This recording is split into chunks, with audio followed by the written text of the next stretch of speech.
بعض لوگ پوچھتے ہیں کہ کیا انسان کا دل سوچتا ہے یا انسان کا دماغ یہ سوچتا ہے؟ انسان اپنے دماغ سے کام لینے کے بعد کوئی فیصلہ کرتا ہے یا دل سے سوچنے کے بعد کوئی فیصلہ کرتا ہے؟ کیونکہ دین اسلام تو ہمیں سمجھاتا ہے کہ دل بھی بہت کچھ فیصلے کرتا ہے، بہت کچھ سوچتا ہے۔ تو اس کی حقیقت یہ ہے کہ اللہ تعالیٰ نے سوچنے کے لیے، پرکھنے کے لیے، پہچان کے لیے تو اللہ تعالیٰ نے عقل دی ہے، دماغ دیا ہے۔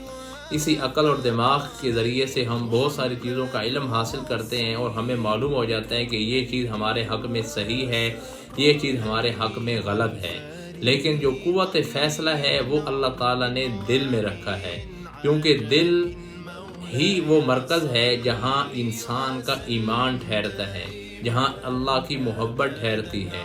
اسی لیے بہت سارے لوگوں نے اوپر سے اسلام قبول نہیں کیا ہوتا، لیکن ان کا دل گواہی دیتا ہے تو وہ اللہ کے ہاں پھر بھی مسلمان شمار ہو جائیں گے، کیوں کہ انہوں نے دل سے فیصلہ صحیح کر لیا ہے۔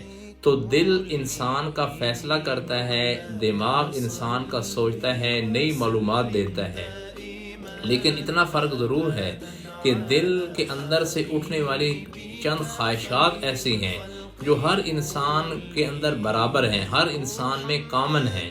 کچھ خواہشات ایسی ہیں، مثلا اللہ تعالیٰ کی محبت، آخرت کی محبت، دین کی محبت، محمد صلی اللہ علیہ وسلم سے محبت، یہ ہم میں سے ہر ایک کے دل میں، ایمان والے کے دل میں اللہ نے رکھی ہے، جس کو حاصل کرنا، جس کو بڑھانا، جس کو مضبوط کرنا، جس پر عمل کرنا، یہ ہمارے لیے ثواب ہے، اجر ہے۔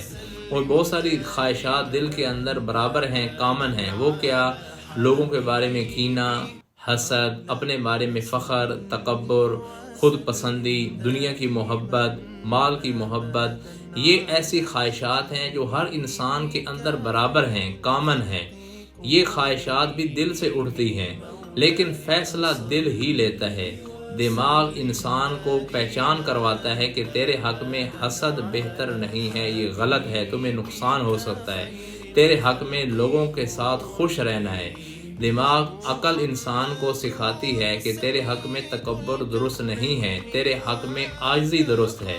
تو اس لیے یہ معلوم ہو جانا چاہیے کہ انسان دل سے سوچتا ہے یا دماغ سے سوچتا ہے۔ دونوں سے سوچتا ہے، فیصلہ دل سے لیتا ہے، معلومات ساری انسان کو، پہچان ساری، وضاحت ساری انسان کو اپنی عقل سے، اپنے دماغ سے ہوتی ہے۔